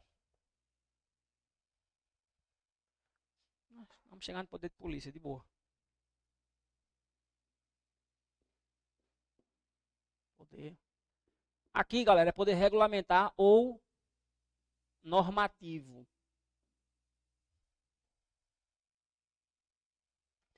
Eu falei que qual poder edita as leis no país? Legislativo. A lei nada mais é do que uma norma. Tem uma diferençazinha técnica, mas é basicamente a mesma coisa, lei e norma. As duas estão dando uma ordem do que a gente vai fazer, do que a gente pode fazer. Porém, a administração pública ela também edita normas. Ela não edita lei. Quem edita a lei em sentido estrito, a lei que a gente conhece, normal, é o poder legislativo, seja o Congresso, seja a Câmara Municipal dos municípios e a Câmara Legislativa, a Assembleia Legislativa dos estados. No DF chama Câmara Legislativa. Então, Congresso Nacional, Assembleia Legislativa Câmara Municipal e no Distrito Federal, Câmara Legislativa, mas é constitucional. Então, desses três órgãos saem as leis. Porém, a administração pública ela também edita normas. Como assim? Lembra que eu falei lá que a IN 128, que o INSS fez essa norma para determinar como os servidores vão analisar os benefícios? Nada mais é do que o poder regulamentar. A administração pública editou uma norma. Por isso que alguns doutrinadores falam em poder normativo. Parte da doutrina diz que o poder normativo é um gênero e o poder regulamentar é uma espécie desse gênero. Eu já chego nessa questão. E isso nem é importante para as questões, porque quando as questões tratam desse assunto, ela não aborda essa diferença. Mas vocês podem ver os dois nomes. E aí vai dar a situação lá. Você vai, se tiver regulamentar, marca certo. Normativo, marca certo também. Nunca vai ter os dois. Tipo, na letra A vai ter regulamentar e na letra B normativo. Nunca.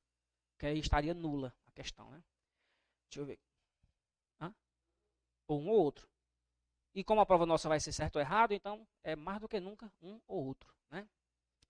O que é um regulamento, galera? O que é um regulamento? Quando a lei é feita, geralmente, ela não se aplica por si só. Como assim? A lei de drogas. Tem lá dizendo que é crime traficar droga e tal, mas ela não diz o que é droga.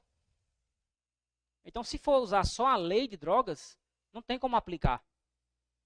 Foi que a administração pública fez, editou uma norma, um regulamento, um decreto, dizendo o que é considerado droga para fins da lei de drogas. Aí tem lá o rol, cocaína, metanfetamina, tem até a polêmica da maconha, né, se tinha que estar ou não, enfim.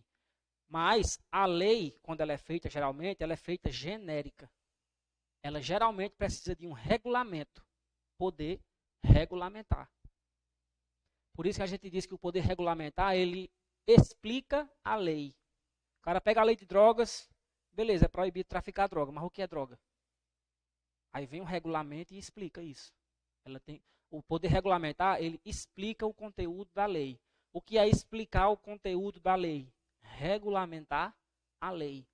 Por exemplo, na Constituição, diz lá que... Está aumentando meu juízo. Diz lá que o servidor público exercerá o direito de greve nos termos da lei. Aí o cara lê a Constituição, sou servidor público. Eita, eu tenho um direito à greve. Vou exercer. Como? Não sei, que não tem a lei. Que está lá, nos termos da lei. Que termos, se não tem a lei? A lei, nesse caso, tem que ser feita para regulamentar a Constituição. E, quando a lei é feita, caso ela tenha algum termo nesse sentido, é feito um decreto para regulamentar a lei. Então, quando você fala de regulamentar a lei, quero que vocês lembrem disso. Explicar o conteúdo da lei, certo? O poder normativo, que a doutrina geralmente quer diferenciar, quando ela fala poder regulamentar, é isso. Regulamentar, explicar o conteúdo da lei. Quando ele fala de normativo, ele já está falando dos decretos autônomos, que a gente vai já falar. Por isso que existem os dois nomes. Mas na hora da prova não vai. Decreto autônomo. Deixa eu ver aqui. Já vamos entrar. Sim, o poder regulamentar é um poder infralegal. Se eu disse que o regulamento ele explica a lei, ele está abaixo da lei. O que significa dizer que ele está abaixo da lei? Exatamente, não pode criar coisa nova. Quando ele vai explicar lá o que é droga, ele não pode criar uma situação nova que não está na lei. O limite dele é a lei. Aí você pega um decreto lá do presidente da República explicando lá o que é o conteúdo de alguma lei e você vê que houve esse equívoco. O decreto ultrapassou esse limite. Qual o mecanismo a gente usa para coibir isso? Na Constituição, artigo 49, inciso 5, anotem aí. Artigo 49, inciso 5 da Constituição. Lá diz que o Congresso Nacional, verificando isso, verificando o quê? Que o regulamento está ultrapassando o limite da lei, o Congresso pode sustar aquele ato normativo, aquele regulamento. Então, o poder regulamentar é infralegal, deve obedecer à lei, e se não obedecer, aplica esse dispositivo da Constituição. O Congresso vai lá de roupa, esse regulamento está fazendo mais do que ele pode. Está ultrapassando os limites legais, então vamos sustar. 49, inciso 5.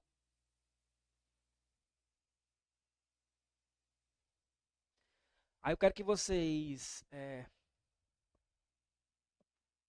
coloquem a diferença entre poder regulamentar ou decreto regulamentar e decreto autônomo. O decreto, galera, é o instrumento de manifestação do poder regulamentar. Se quiserem anotar aí também, como o poder regulamentar se manifesta através de decretos. Aí o decreto, ele pode ser regulamentar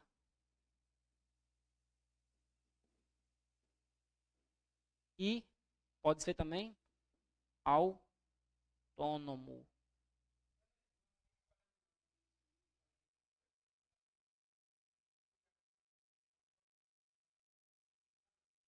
Isso. Se ele verificar isso, ele vai sustar o regulamento. A informação é essa. Como ele não pode ultrapassar a lei, se passar, ele susta.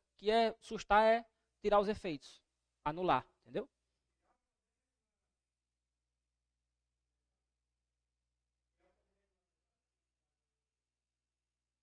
Se ele ultrapassar a lei, vamos lá. Tem a lei. A lei diz, a lei está aqui, ó. Vamos lá. A lei está aqui, ó. A lei é esse, o limite da lei é esse. Aí vem um decreto. Ele está prestando, será? Onde o decreto pode atuar? Explicando a lei, né? Assim? Então ele tem que estar aqui dentro, ó. O limite é a lei. Se ele passar, o Congresso Nacional pode sustar. Está nulo. Sim, o poder regulamentar, ele autoriza que explique a lei.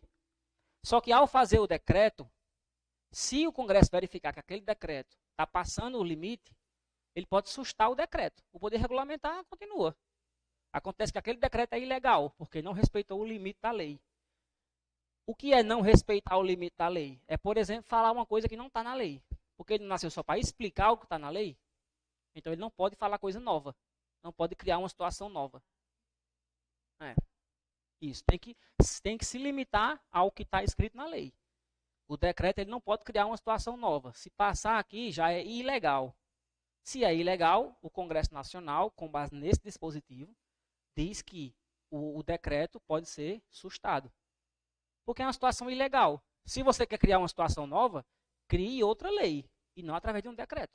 Senão o presidente, o governador, poderia legislar. E quem tem que legislar é o poder legislativo. Certo? Sim. O decreto ele pode ser regulamentar, galera, que é essa situação, que é quando o decreto é feito para explicar o conteúdo da lei, certo? O decreto regulamentar, a expressão mais técnica é dar fiel execução à lei. É explicar a lei, certo?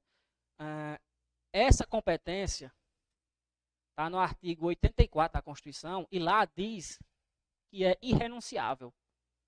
E a competência do chefe do executivo. Quem é o chefe do executivo federal? Presidente. Estadual, governador. Municipal, prefeito. Logo, quem edita decreto regulamentar? Esses três. O chefe do executivo. Não pode ter um vereador editando um decreto.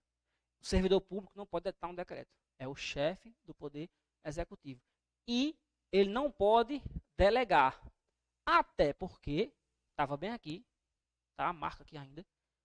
Uma das exceções era daquela questão que eu disse, não pode delegar. Se não pode delegar, é irrenunciável. Ato normativo. Poder normativo. Logo, aqui é um ato normativo também. Se é um ato normativo, não pode delegar. É irrenunciável. Ele tem que fazer aquilo. Só quem pode fazer é o presidente, governador ou o município. É uma lei municipal. Quem vai editar o decreto para explicar aquela lei? O prefeito. Então, é irrenunciável. É importante saber disso, porque quando chegar aqui vai ter uma exceção do decreto autônomo. Então, o decreto regulamentar, ele dá fiel execução à lei, explica o conteúdo da lei. Lembra disso aqui, ó. tem que estar no limite da lei. Ele é irrenunciável. Anotem aí a previsão legal, artigo 84, inciso 4 da Constituição.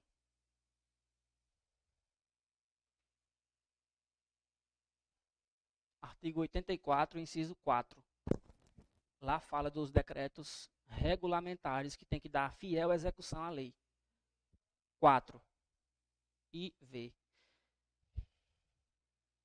Eu disse, galera, que o regulamento ele não pode trazer uma obrigação nova, né? Tem que se limitar ao que está na lei. Isso é fato. Porém, existem as obrigações derivadas, que chamam. Por exemplo, quando você vai tirar a CNH, a lei é que determina, né? Para dirigir, tem que ter CNH.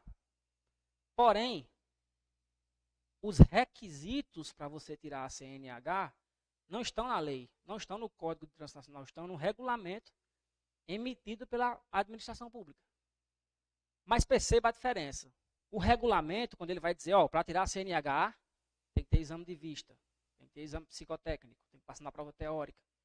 Isso é uma obrigação que está sendo criada, ok, não está na lei, mas é derivada da lei. A lei está dizendo, ó, tem que ter a CNH.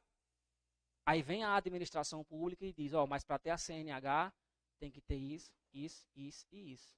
Ou seja, essas obrigações que a administração pública no poder regulamentar criou, não está extrapolando a lei, porque está tratando de um assunto derivado da lei. A lei não falou de CNH? Então, deriva dessa obrigação de tirar a CNH, a obrigação de passar no teste teórico, de passar no teste prático, de passar no psicotécnico e no exame de vista. Então, quando a questão falar que o poder regulamentar, no que se refere ao decreto regulamentar, tem que obedecer o limite da lei, fato. Se passar criando questões novas, é legal ou ilegal? Ilegal. Tanto é que o Congresso pode sustar o decreto. Porém, se a questão for mais específica e falar em obrigações derivadas, aí tá beleza, vocês lembram desse exemplo da CNH. Porque uma coisa está relacionada à outra. Essas obrigações aqui, que o decreto criou, não são novas. Está relacionado com a CNH, que está na lei. Então, é uma diferença sutil, mas é a informação que vocês têm que levar. Obrigação derivada. Agora, se criou uma situação totalmente nova, aí não pode. Tem que se limitar ao que está na lei. Em contrapartida, galera, ao decreto regulamentar, tem o decreto autônomo. Esse decreto autônomo, tem muita discussão sobre ele. Por quê? Porque ele é basicamente o contrário do poder regulamentar. E não poderia ser. Por que não poderia ser? Porque você tem informações contrárias dentro de um mesmo poder. Aí o cabo fica doido estudando. Mas o que é que fundamenta isso? Quem criou o decreto autônomo foi a Constituição Federal, que é a norma principal que tem no país. Por isso que não tem discussão. É isso e acabou, está na Constituição. Então, o que é que a gente tem que fazer? Comparar um com o outro. Aprendeu o decreto regulamentar, essas questões aqui de limitações, de obrigações derivadas, vamos para o decreto autônomo, que também é manifestação do poder regulamentar. Mas, o X da questão é esse. Ele não vai explicar a lei. Por isso que a doutrina diz que ele não é fruto do poder regulamentar, é sim do normativo. É aí onde a questão pode mudar o nome, entendeu? Por quê? Por que ele é fruto do poder normativo e não do regulamentar? Porque ele não regulamenta a lei. Ele não explica a lei. O decreto autônomo é uma figura criada. Porque assim, o decreto, ele nasce para cumprir a lei. Não foi assim que eu expliquei? Decreto. Ele nasce para explicar o conteúdo da lei. Ele é infralegal. Falei também que o poder regulamentar é infralegal. Aí vem a Constituição e cria o decreto autônomo. O decreto autônomo, galera, o fundamento dele, ao passo que o decreto regulamentar, o fundamento é a lei, o fundamento aqui é a própria Constituição Federal. Então, ele não precisa se limitar a nenhuma lei. É como se a Constituição tivesse dado uma autorização para o chefe do Executivo editar uma norma do nada, sem ter uma lei prévia. Porém, a Constituição fez isso com cautela. Por quê? Não é toda situação que pode fazer um decreto autônomo. É aliando tal. Não se trata de uma autorização genérica para fazer regulamento autônomo. Por quê? Aí vocês anotam aí, artigo 84, inciso 6, alíneas A e B. Lá tem dizendo as únicas matérias que podem ser tratadas por esse instrumento, decreto autônomo. Eu vou até abrir aqui para a gente ler. Não é grande, mas a gente tem que saber. Eu não sei se eu botei aí. Não, mas vamos ler aqui melhor. Cadê? Constituição Federal.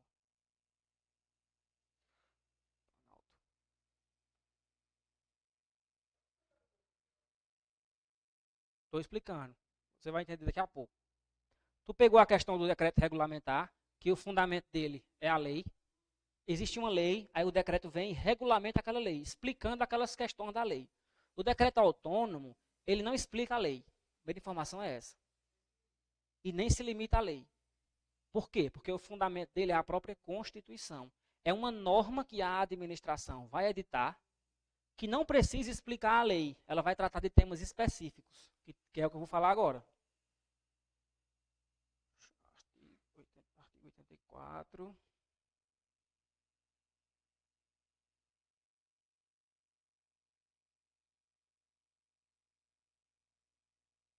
Aqui.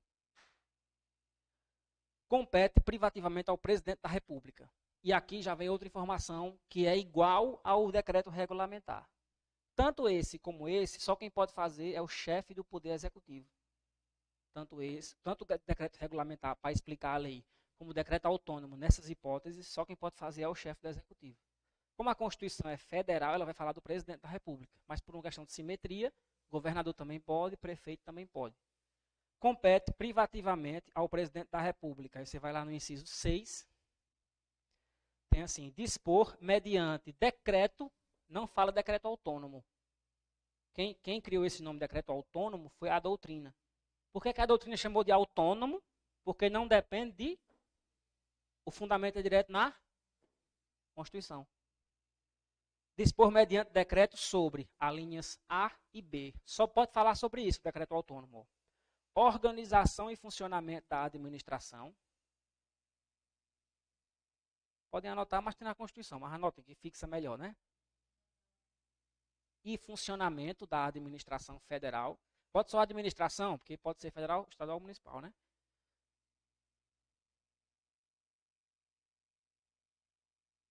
Aí depois de anotar isso, puxa duas setas, uma para cima e uma para baixo assim. Organização e funcionamento da administração. Aí puxa uma seta e bota assim: quando não implicar aumento de despesa. Eu acho aumento de despesa. Pode até falar sobre isso, presidente da República, com decreto autônomo. Mas não pode gerar despesa para o poder público. Não ia sair gastando com decreto autônomo. E a outra setinha para baixo, quando não implicar aumento de despesa, é a outra seta. Extinção de órgãos públicos. Então, a primeira permissão para decreto autônomo é organizar a administração pública. O presidente, mediante decreto autônomo, pode organizar a administração pública. Ele edita um decreto, que é autônomo, porque não depende de lei. Através desse decreto, ele vai organizar a administração pública. Mas tem dois requisitos, vocês anotaram. Não pode gerar despesa e não pode extinguir órgão público. Senão ele ia sair gastando dinheiro, fazendo decreto, e ia sair extinguindo órgãos com decreto. Não pode. É o primeiro requisito. A segunda hipótese de decreto autônomo é, aí vocês colocam abaixo, extinção de função ou cargo público. Extinção de função ou cargo público. Também decreto autônomo. É outra hipótese de permissão de fazer decreto autônomo. Extinção de função ou cargo público. Função ou cargo público. Aí coloca assim, se estiverem vagos. Porque não, seria muito bom, né, o presidente editar um decreto extinguindo o meu cargo que eu estou ocupando hoje. Sem uma lei. Só com um decreto. Né? Por isso que a Constituição diz, você pode até extinguir algum cargo público com decreto autônomo, mas se tiver vago, não tem servidor lá, beleza, pode extinguir. São as duas hipóteses de permissão. Então, a primeira diferença já, ó, decreto regulamentar pode acontecer, basta que exista uma lei que precise ser explicada. O decreto autônomo não, só pode existir nessas duas situações. Por isso que diz, ó, não é uma autorização genérica. Só pode fazer nesses dois casos aí que vocês anotaram. Que é organizar a administração pública, se não tiver despesa, ou se não tiver despesa ou não. Extinguir órgão. Nem pode ter despesa, nem pode extinguir órgão. Ou extinguir função ou cargo público, se tiver vago. Essas matérias, somente essas matérias que podem ser tratadas por decreto autônomo. Já falei que é privativo do presidente da República, né, do chefe do executivo, tanto aqui como aqui. Aqui eu disse que o chefe do executivo não pode delegar. Ele tem que regulamentar a lei, é ele que vai fazer isso. Aqui, galera, pode regulamentar, notem aí a diferença. O decreto autônomo é delegável. O decreto autônomo é delegável. Governador e prefeito, chefe do Poder Executivo. A diferença é que aqui o chefe do Poder Executivo não pode delegar, é ele que vai fazer essa explicação da lei, e aqui o chefe do Executivo pode delegar.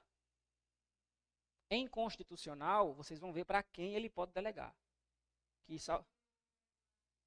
Não pode, é indelegável. A questão vai dizer só isso, galera. Regulamentar é delegável, errado. E o decreto autônomo, é até estranho, né? Que o decreto autônomo, embora autônomo e com fundamento direto na Constituição, ele pode ser delegado. Aí lá em Constitucional vocês vão ver que pode delegar para Procurador-Geral da República, Advogado-Geral da União e Ministro de Estado. Mas lá vocês vão ver melhor isso. Mas é para essas três pessoas que ele pode. Ministro da Fazenda, emite aí esse decreto autônomo. É uma competência minha, mas como a Constituição permite, eu posso delegar para você. Agora, ele poderia delegar a edição de um decreto regulamentar? Não. Ele que tem que assinar lá. Beleza? Deixa eu ver mais aqui sobre... Só nas hipóteses que eu falei, decorrem diretamente da Constituição, são delegáveis. Onde é que está dizendo que é delegável? No mesmo artigo 84, mas lá embaixo, no parágrafo único. Se quiser colocar aí, também é fundamento.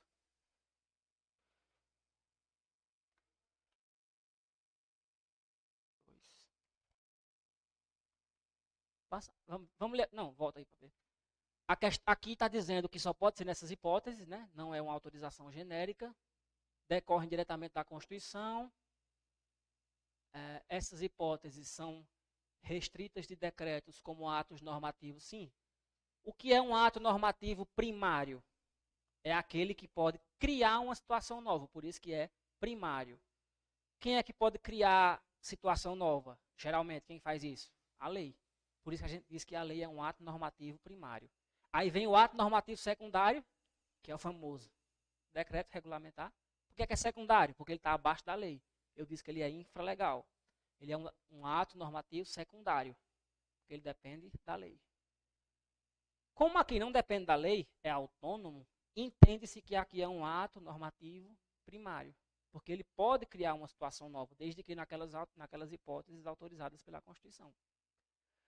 Essas matérias são competências privativas do presidente, se aplica a todos os chefes do Poder Executivo, como eu falei, pode ser delegada para outras autoridades. Ministro de Estado, AGU e PGR. Pode passar. Será que tem alguma questãozinha sobre esse tema? Aí um resumo sobre o decreto autônomo. São atos primários porque podem inovar, decorre da Constituição. Sim, aí são as matérias que ele pode fazer, ó, como eu disse. Organizar o funcionamento da administração pública, desde que não gere despesa e não crie nem extingue órgão, e extinguir cargo ou função, desde que vagos. Admite delegação, é só mais uns para vocês terem um mapa mental para estudar. Pode passar aí. A questão, acho que essa questão ainda é de disciplinar. Deixa eu ver.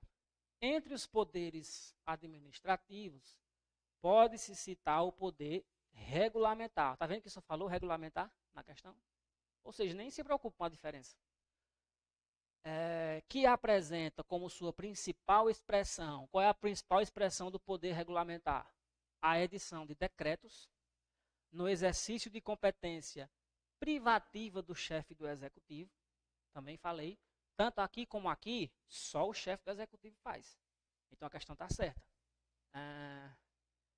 Para dar fiel execução de lei em vigor. Armstrong, mas aí não tratou da diferença de autônomo e regulamentar. Porque a principal expressão do poder regulamentar que a gente está estudando é isso aqui mesmo. Que é isso aqui, ó. Isso aqui foi um mecanismo que a Constituição criou depois. A questão está perfeita, ó. Entre os poderes, temos o poder regulamentar, que apresenta como sua principal expressão a edição de decretos. No exercício de competência privativa do chefe do executivo também, para dar fiel execução à lei. A questão apenas não mencionou o decreto autônomo, mas está correto. Alguém teve dúvidas para entender que essa questão está correta? Pode falar, pessoal, não tem problema não. É isso, poder regulamentar, geralmente ele vai falar só sobre essa questão aqui. Ó. Aí quando a questão é mais específica, é que ela entra nesse assunto. Aí vai dizer que é indelegável, está errado, que isso aqui é delegável. Vai dizer que pode tratar de qualquer matéria, não pode, só pode dar aquelas que a gente falou, entendeu? Aí já entra no poder de polícia. Eu não vou entrar no poder de polícia hoje, porque só faltam menos de 15 minutos. E poder de polícia é o que mais cai em prova, mais importante. Aí eu quero que tu mude aí, por favor, o slide para as questões. Que eu separei algumas.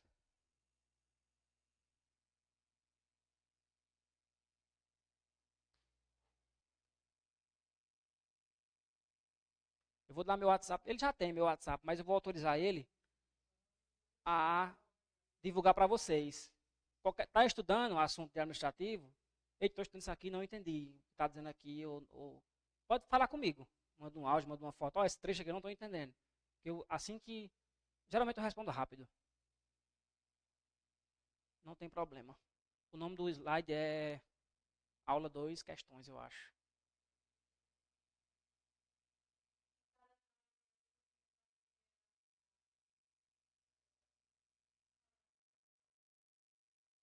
São esse aqui. Aí se vocês quiserem estudar com esse material impresso, aí vocês imprimem e vão estudando e anotando as informações que vocês forem assimilando no próprio material. Tá? Vai. Provavelmente na próxima aula eu vou trazer ele impresso para todo mundo. E aí essas anotações vocês vão fazendo no material mesmo. Ó, aqui são questões todas CESP. Eu só não coloquei o cabeçalho, mas são todas CESP e todas recentes. Vamos lá. Se tiver alguma de poder de polícia, eu vou responder, mas mas eu tento explicar. Não, deve interromper. Não, o autônomo, ele é delegável. Regulamentar é indelegável. Vamos lá. Essa questão já fala do poder de polícia. É ruim, mas vamos lá. O corpo de bombeiros de determinada cidade, em busca da garantia do máximo benefício da coletividade, interditou escola privada por falta de condições adequadas para a evacuação em caso de incêndio. Nesse caso, a atuação do Corpo de Bombeiros decorre imediatamente do poder disciplinar, ainda que o proprietário da escola tenha direito ao prédio e a exerça no seu trabalho. Galera, as questões sobre poderes geralmente vão ser assim, principalmente poder de polícia.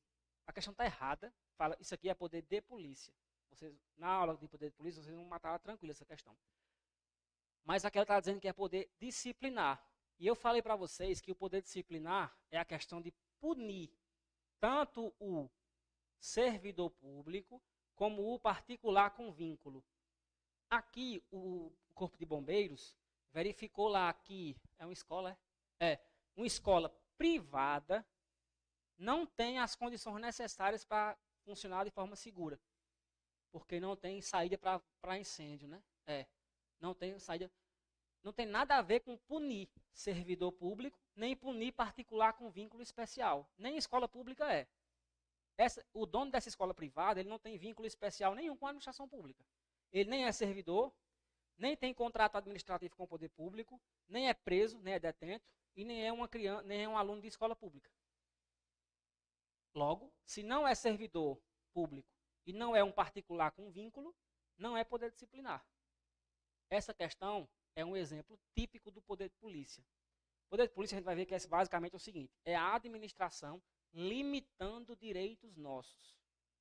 Por exemplo, eu tenho um prédio, comprei, paguei, contratei professor, contratei câmera, contratei pessoal administrativo e não posso trabalhar. Porque o Corpo de Bombeiro entendeu que não é seguro. Ou seja, o poder público está limitando a minha esfera de atuação privada. Isso é poder de polícia. Eu comprei meu carro e não posso andar livre na rua, porque o poder público determinou as regras de trânsito. Quando eu obedeço um semáforo, eu estou obedecendo ao poder de polícia. É o poder público. Opa, pare. O seu direito de ir e vir está sendo limitado por aquele sinal de trânsito, pelo bem da coletividade. Então, sempre que você lê uma questão aqui e vê que o poder público está limitando as pessoas e, ó o detalhe, essas pessoas não têm vínculo especial com o poder público, não é servidor, não é particular com vínculo, é a administração normal, ou é a população normal, já lembra do poder de polícia. Então, o poder de polícia é o poder público limitando os direitos das pessoas em prol do coletivo. O cara aqui comprou Por isso que diz, ó, ainda que proprietário, ele é o dono e está trabalhando. Ele quer que a escola dele funcione. Só que, em prol do poder da coletividade, o poder público entende que não pode funcionar, porque pode ter um incêndio e as pessoas podem morrer. Ou seja, é um direito dele que está sendo restrito. Poder de polícia. Questão CESP, portanto, errado. Não, volta. Aqui são outras duas. Tu aumentou. É o cara. O governador de determinado estado editou decreto. Já lembra. Editou decreto. É poder de polícia? É poder hierárquico? É poder vincular? Não, é poder regulamentar. Já lembra, já liga o raciocínio. Normatizando o cumprimento de lei. Opa, decreto normatizando lei. Eu desenhei aqui, ó. Que dispõe sobre a forma de punição de servidores públicos que cometem infrações funcionais. O que é que a questão disse? O governador editou um decreto explicando uma lei. E essa lei trata de servidor público. Nessa situação, a edição do referido decreto de novo, que concedeu, ó o termo, fiel execução da lei, caracteriza o exercício do poder administrativo. Não tem segredo, não. Correto, pode passar. Tá ajeitando aí, né? A polícia judiciária, não vou ver essa questão, porque ela fala da comparação entre polícia administrativa e polícia judiciária. Porque não pode confundir uma coisa com a outra. Polícia judiciária é polícia civil, polícia federal, tem a ver com segurança pública. Tem a ver com apuração e repressão a crime. A polícia administrativa é o que a gente vai estudar, o poder de polícia. Uma coisa é quando a polícia civil está lá investigando a realização de um crime. Outra coisa é quando o corpo de bombeiro interdita um prédio porque acha que ali pode ter um incêndio. Polícia judiciária, polícia administrativa. A gente vai ver na próxima aula essa diferença. Pode passar essa questão. Poder de polícia também, mas vamos ler aqui.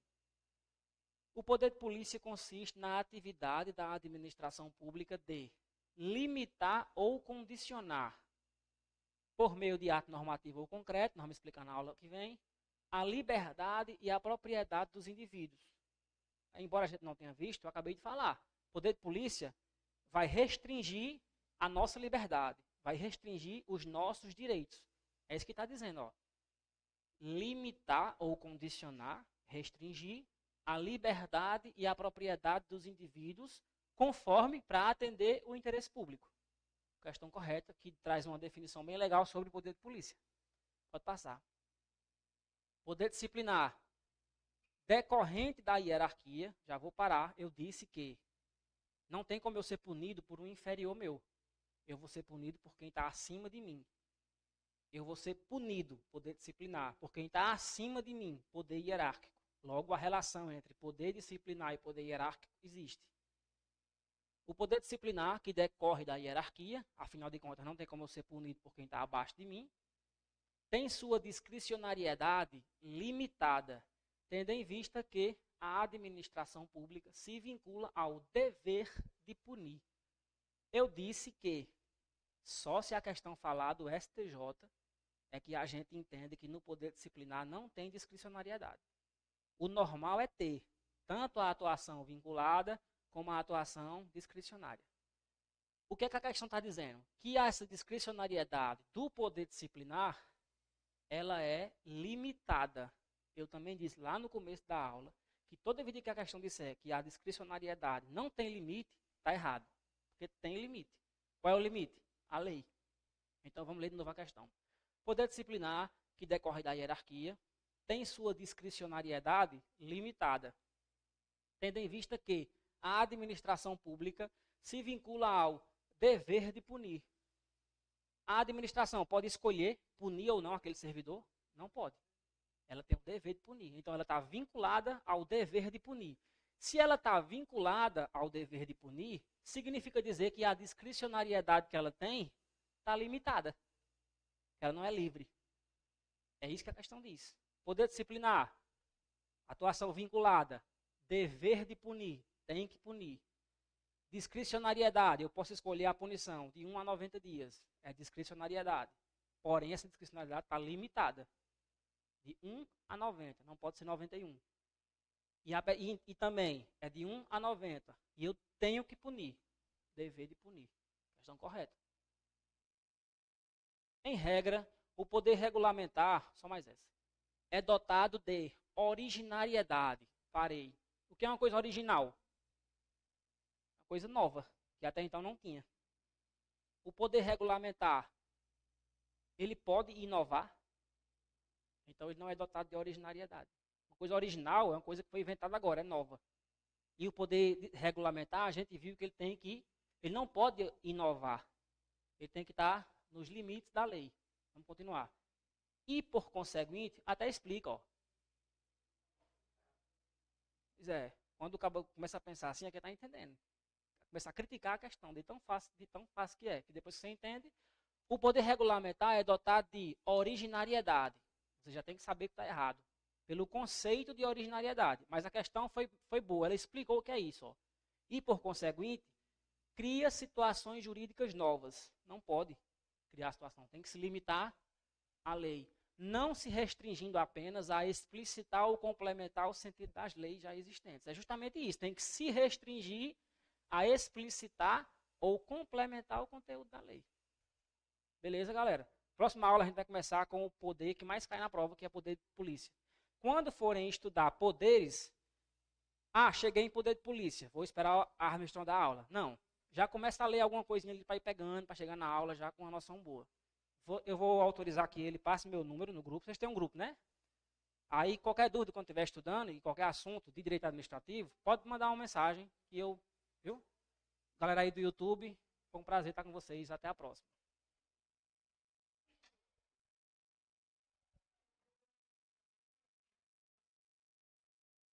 Tá nas 50, né? Que é 70 de previdência.